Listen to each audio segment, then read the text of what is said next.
제가 여기다가 배열을 하나만 만들어 볼 건데 인트 그 다음에 데이터스라고 해서 이런 식으로 배열을 하나만 생성을 해 보겠습니다.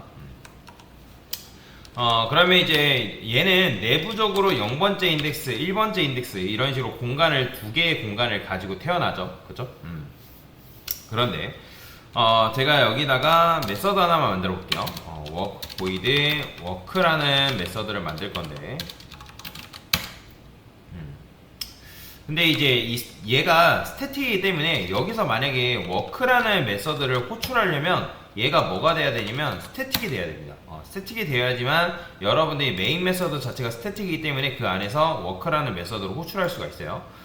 저는 여기다가 데이터스라고 쓰고 컨트롤 누르면 여기 보면 add 해가지고 이런 식으로 파라미터를 추가를 해주거든요. 알아서 없으면 그런데 데이터스에 0번째에다가 10 넣고 그 다음에 1번째, 2번째 이런 식으로 그냥 각각의 공간에다가 값을 넣어볼게요. 당연히 여러분들이 0번째, 1번째 공간까지 이해를 할 텐데 여기까지 이런 식으로 공간에다가 값을 넣어버리면 어떤 문제가 발생한다? 실행하면 당연히 에러가 납니다. 보이죠? 이 세션 해가지고 지금 뭐라고 나오냐면 array index out of bound 이 세션이라는 건 뭐예요? array라는 건 배열입니다. 배열의 인덱스의 경계선을 뭐했다? 벗어났다라는 거예요. 그러니까 왜냐면 공간이 지금 두 개까지밖에 안 나오는데 너가 세 개, 즉 2번째 인덱스의 값을 넣으려고 하니까 여기서 이게 된다 안 된다? 안 된다. 그래서 지금 여기서 이 세션이 뭐한다? 발생한다.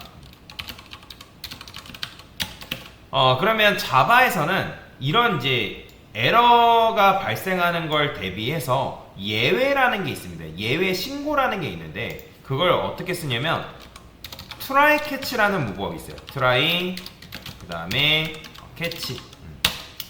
그러니까 catch라는 건 뭐예요? 뭔가를 잡는다, 그죠? 캐치한다라는 거잖아요. 여러분들 캐치한다는 말 쓴 적 있죠, 그죠? 그러면 try 한 다음에 여기다가 work라는 건 뭐냐면 얘는 성공했을 때 실행되는 코드예요. 성공 시 실행되는 코드. 그러니까 성공이라는 건 뭐예요? 여러분들이 제대로 된 값을 넣었다. 그러면 당연히 이제 work라는 메서드가 제대로 실행이 되겠죠? 근데 그게 아니다. 그러면 여기서 에러가 발생한단 말이에요. 어떤 에러? array index out of bounds. 그러면 여기다 array 나오죠? 그죠? 자, 2라는 건 변수입니다. 자, 이런 식으로 쓸 수 있어요. 자, 생각해봅시다. 여러분들 프로그램 개발을 하는데 이렇게 빨간색으로 에러 메시지를 고객한테 보여주는 게 좋은 걸까요? 아니면 고객한테 조금 더 코드를 올바르게 짜라, 아니면 어떤 에러가 났다 라고 해서 정중하게 보여주는 게 나을까요? 당연히 후자겠죠. 이런 식으로 빨간색으로 빡 뜨고 컴퓨터 프로그램 딱 멈추는 것보다. 그쵸? 자, 그러면 이 상태에서 실행을 해보면 어떻게 나오냐면 이렇게 나옵니다. 아까 같은 경우는 어땠어요?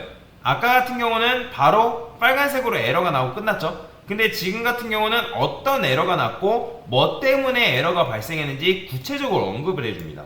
array index out of bound 이 세션이 나왔는데 지금 보시면 인덱스가 뭐예요?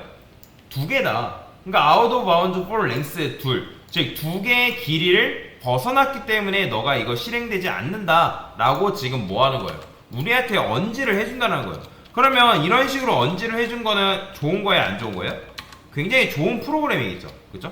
근데 사실상 여기서도 문제가 있는 게 현재 여러분들 이 코드만 봐서는 뭐 때문에 에러가 발생할 거다, 그러니까 지금 이게 뭐에 대한 에러다 라는 걸 알 수 있다 없다? 정확하게 알 수 있는 방법이 없습니다.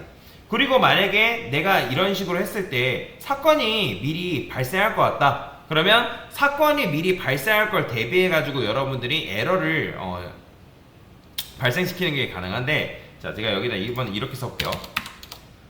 지금 내가 원하는 건 뭐예요? 2번째라는 값에다가 데이터를 넣고 싶은 게 코드를 짜다 보면 이런 경우가 있단 말이에요. 발생한단 말이에요. 그러면 여기다가 만약에 이 데이터스의 length라는 건 길이죠. 그 길이가 3보다 작다. 그러면 자, throw라는 게 있습니다. throw. 자, 이 녀석이 뭐예요, 여러분들? 던진다라는 의미죠. 그죠? 던진다. 그러니까 예외를 던진다라는 의미를 가지고 있다라고 보시면 돼요. 예외를 던진다. 그러면 얘가 이런 3보다 작은 경우에 대해서 예외를 던지는 거죠. 그러면 여기다가 new illegal argument exception 자, 이런 식으로 쓸 수 있는데, 자, 이거 뭔지 몰라도 괜찮습니다. 그러니까 이런 에러 메시지를 던져라 라고 하는 거예요. 그러면 에러 메시지를 던지면 어떤 일이 발생하냐면, 나는 뭐예요? 데이터의 길이가 3보다 큰다. 즉 3인 줄 알고 이런 식으로 넣은 건데, 만약에 3보다 적었을 때 누구한테 이 트라이 캐치 했을 때 여기에다가 에러 메시지를 던질 수가 있습니다. 어떤 이름으로? 요 이름으로. 그러면 여기다가 여러분들이 이렇게 쓰고 이렇게 출력해보면 실행했을 때 어떻게 나온다? 이렇게 나오는 거예요. 보이죠?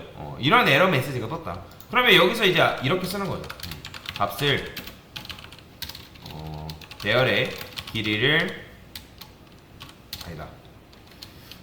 코드를 이렇게 쓸까요? 값을 잘못 입력했습니다. 이렇게. 자, 그러면 실행을 하게 되면 어떻게 되겠는 거예요? 자, 보이죠? 값을 잘못 입력했습니다 나오는 거. 그러니까 왜냐면 지금 여기서 이런 에러 메시지를 던졌기 때문에 여기서 요 에러 메시지를 던져서 캐치한 거죠. 잡은 거죠. 지금 데이터스의 길이가 3보다 작으니까 나는 이런 메시지를 여기서 던져가지고 이런 식으로 값을 잘못 입력했다라고 띄우는 게 내 의도야 라고 코드를 조금 더 명확하게 표현할 수 있다는 거죠. 그러면 어떻게 한 거예요? 아까 우리가 버전 1 그냥 어레이 인덱스 아웃 오브 바운드 이렇게 쓴 거보다 버전 1 코드보다 원인이 좀 더 명확해진다라는 거예요. 그렇죠? 아까 거보다 좀 더 코드의 가독성이 확보된다라고 여러분들이 확인을 할 수 있는 거죠. 이해되시나요? 근데 코드의 가독성이 확보되는 건 좋아졌는데, 사실 얘도 마찬가지로 어떤 사건에 대한 에러인지, 정확하게 어떤 문제 때문에 발생한 에러인지를 모른다는 거죠. 그러면 여러분들 나름대로 에러 메시지를 커스터마이징 할 수 있거든요. 그럼 여기다가 제가 이렇게 써볼게요. 입력된 대열의 사이즈가 3보다 작은 이 세션. 그러니까 이런 식으로 그냥 예외에 대한 것들을 클래스로 그냥 만드는 거예요. 그러면 여러분들이 클래스를 그냥 만든다 해가지고 얘를 에러 메시지로 쓸 수 있는 게 아니라, 여기다가 여러분들이 익스텐드 한 다음에 자, 런타임 익세션이라는 게 있습니다. 런타임 익세션. 그러니까 런타임 익세션이라는 건 뭐냐면 프로그램 실행 중에 발생한 에러다, 예외다 라는 걸 의미하는 거거든요. 그러면 여기다가 어떻게 쓸 수 있냐면, 자, 이건 뭐예요? 여러분들이 객체를 생성한 거죠. 그죠?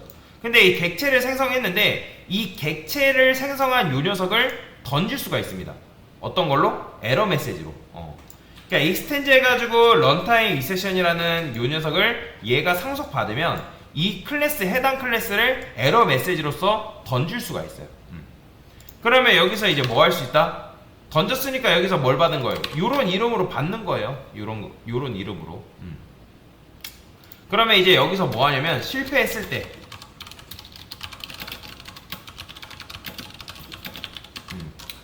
함수가 여기서 멈춘다는 거예요. 그러면 아까도 말씀드렸던 것처럼 버전 1, 2보다는 뭐예요? 굉장히 명확해지는 거죠. 코드보다는 좋다.